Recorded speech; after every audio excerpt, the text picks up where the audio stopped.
Good afternoon, CPAC. What an honor to be with all of you today. It's so great to be with all of you. Thank you for being true patriots and for loving America. You know me. You've met me before, and you know my background and my history. I'm a farmer, I'm a rancher from South Dakota who is now blessed to be the 33rd governor of the great state of South Dakota. Now, I was raised by a family who worked very hard. They solved problems, they believed in personal responsibility, and not sitting around and waiting for the government to be the answer.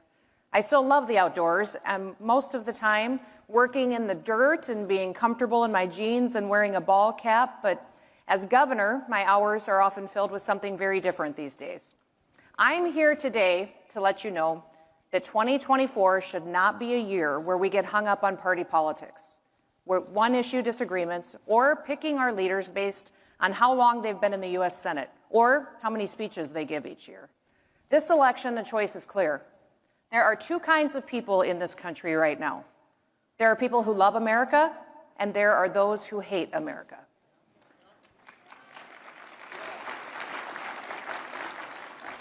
Those who hate America are working every day to destroy it. And let's be clear, Joe Biden is destroying America and taking away your freedoms. We can't just sit around complaining about it anymore. We need to do more. You know, I was recently asked an interesting question by a group that I had the chance to speak to. It was a leadership class, and they asked me a question from the audience and said, Governor Noem, how do you make your hard decisions? And I thought about it for a minute, and then I just said, you know what? It isn't hard. It's easy, because I know the foundation that I need to start from with every single decision that I make as governor. I went on to tell them a little bit about how when I first started to run for governor of our state, it was clear that it was going to be a very different race than I had ever run before. It was showing up in my polling that it was going to be an issue that I was a woman. Now, South Dakota had seen women lead before, of course, in business and in our state legislature and in Congress, but we had never had a female governor before. We'd never had a woman as the CEO of our state. It was a new idea. Now, I had spent my entire life in a man's world. I loved my dad. He was my best friend. I spent my days in the tractor, chasing cows, going on hunting trips with him. I was usually one of the very few women driving semis, hauling grain, showing up at farm policy meetings, serving in leadership in our state legislature, and even during my time in Congress, I was one of just a couple of women on the leadership team, making decisions on policy there. It was normal for me to be one of the few women in the room, and it was nothing out of the ordinary. But I remember the day that I was actually being sworn in to office as the first female governor of South Dakota. And much of that ceremony that day was dedicated to the historical nature of that event. I was being sworn in to office on the 100th anniversary of women getting the right to vote in our state for the first time. And as the ceremony went on and the speakers continued to point out the significance of this 100-year anniversary and me taking the oath of office, it really started to hit me. For the first time, I thought to myself, wow, this is kind of a big deal. I looked around the Capitol Rotunda and I saw it filled with hundreds and hundreds of people, but for the first time, I started to notice all of the little girls in the room and all the women. And I realized that this really was going to be a part of history. They were getting to see somebody who looked like them take on a very different role. For the first time, I started to get nervous. And I thought to myself, I better not screw this up. As I stepped up to be sworn in by our Chief Justice of our Supreme Court, placed my hand on my dad's Bible, and I raised my right hand, I realized that I was only making two promises to the people of South Dakota. I was promising to uphold the Constitution of the great state of South Dakota and to uphold the Constitution of the United States of America. Two promises. I can do that. So from that moment on, every decision that I make starts with asking the questions, is this constitutional? Do I have this authority as governor? What authority do I not have? What is the responsibility of the people? I think all of you know a little bit about the decisions that I've made as governor of our state. The last several years, we saw government leaders in other states use fear to control people. They used fear to promote their agenda of socialism and control. Now, that has not been our story in South Dakota. They took away, in other places, people's freedom of assembly. They took away their freedom of religion and their freedom of speech. And now They are threatening our state's rights to protect our people. Now, I was the only governor in this country who never once closed a single business.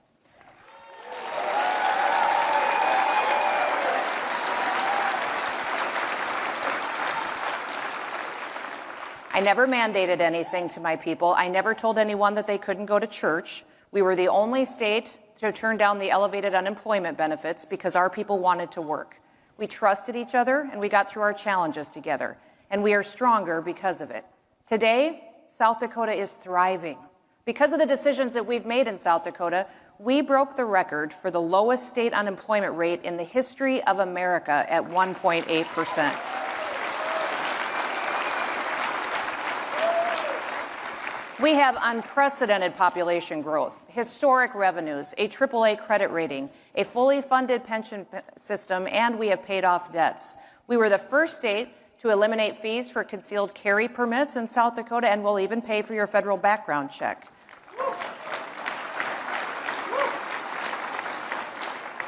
When the federal government tried to push the central bank digital currency, we were the first state in the nation to veto that bill and to say, no way, not here. We have built roads, bridges, dams, and even a railroad. Who builds railroads anymore? South Dakota does. We do. We put high-speed internet access across the entire state. We have the highest birth rate in the nation. People have hope. People are having babies, and I love it. We do not have an income tax. We have no personal property tax, and last year we passed the largest tax cut in our state's history by lowering our sales tax to 4.2%.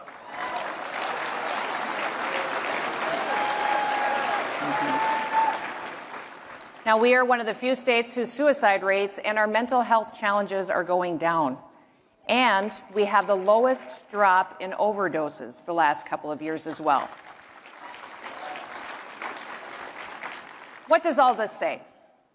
This says that our people are happier. And they're happier because they're free.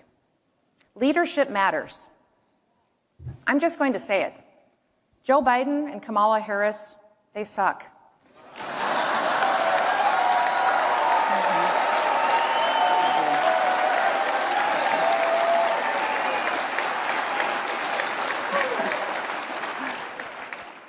And, to be honest with you, we shouldn't look to Congress for the answers either.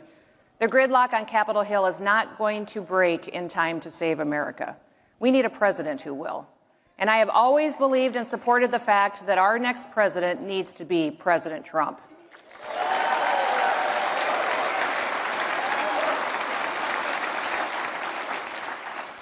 We have incredible threats to our country right now.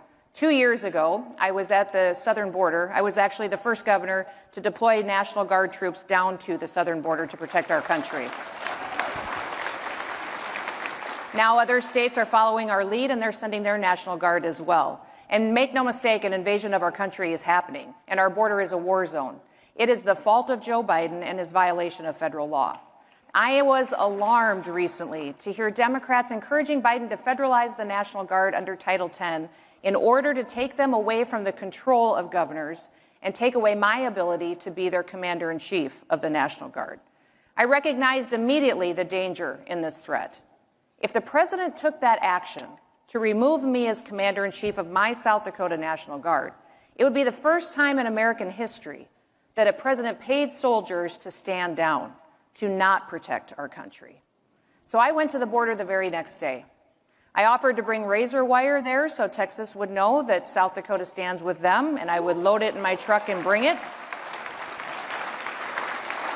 And I wanted them to know that we will defend our state's rights to protect our people and to protect them from a corrupt federal government. When I came home, I gave a joint address to my legislative session, and that very day our state legislature passed a resolution in support of securing our border and standing with Texas. South Dakota was the very first state legislature in this nation to take such an aggressive action, and I am so proud of them for doing that.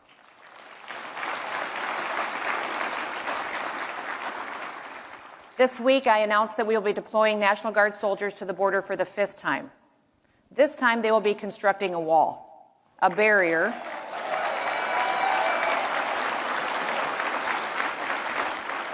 a barrier to keep those who want to come to this country illegally out, and to stop them from trafficking drugs, from proliferating the sex trafficking of our women and our children, and to stop the inhumanity of Joe Biden's border policies. Now, we have cartel presence right in our state of South Dakota because of that open border. My people are affected by it every day. I will do all I can in South Dakota to bring back peace and stability where Joe Biden has brought destruction and death. We know that China is taking advantage of the situation, that they're funneling military-aged men into our country, and many dangerous criminals and terrorists from other countries who hate us are making their way here too.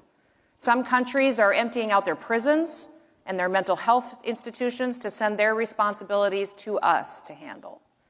These countries are infiltrating us to destroy us, and they're doing it from the inside. Now, I saw this coming. I was the first governor in the country to ban TikTok for state government devices. I know how China is using that app to collect our data, to spy on our people, and to manipulate our opinions and our ideas. Since then, dozens of states and even the federal government followed my lead and took action. Apparently, Joe Biden gets a pass for his campaign, but whatever, Joe. We need to face the facts. Joe Biden is not fit to be president, and Kamala is no backup plan. They have facilitated communist policies, socialist programs into our American democracy. It is not the government's job to simply do everything for people. It is the job of the government to empower people to do things for themselves.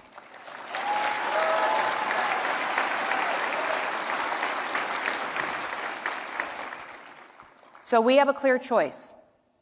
I was one of the first people to endorse Donald J. Trump to be our next president. Last year, when everyone was asking me if I was going to consider running for president, I said no. Why would you run for president if you can't win? I didn't say that to be nice. I said it because it was a fact. No one we knew could beat Donald J. Trump. We've known that for over a year, that he's the only person who had the support to be the Republican nominee.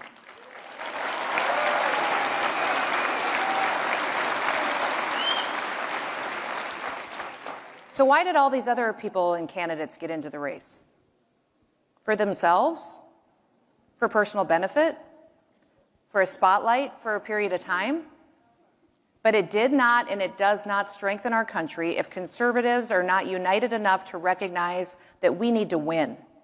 We need a fighter. We need someone who doesn't give up, who has never quit on us, so don't you quit on him. President Trump,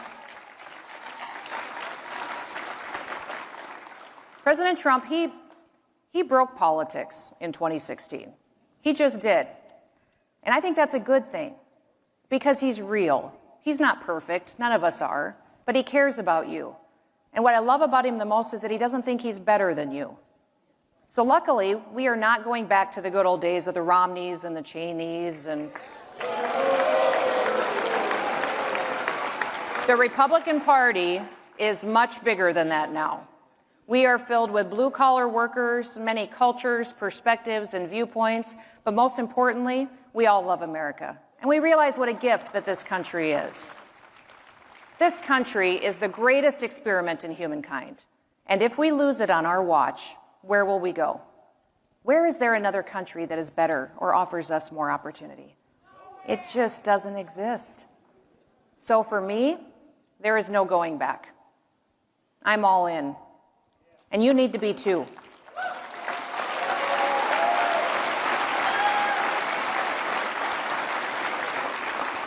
We need to look for our leaders outside of the swamp.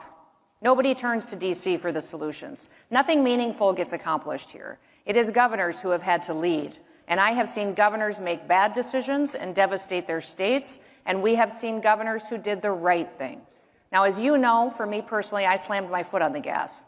I promoted freedom, personal responsibility in our Constitution. And today, South Dakotans are happy. They're making more money, they're making decisions for their children's education, they're pursuing the American dream in safe communities. There's a famous quote from Margaret Thatcher where she said, "God needs no faint hearts for his ambassadors." Well, with your help, we can always do more. If America wants to be great again, I'd suggest you take a look at South Dakota and see all that we have achieved, and then vote for President Trump.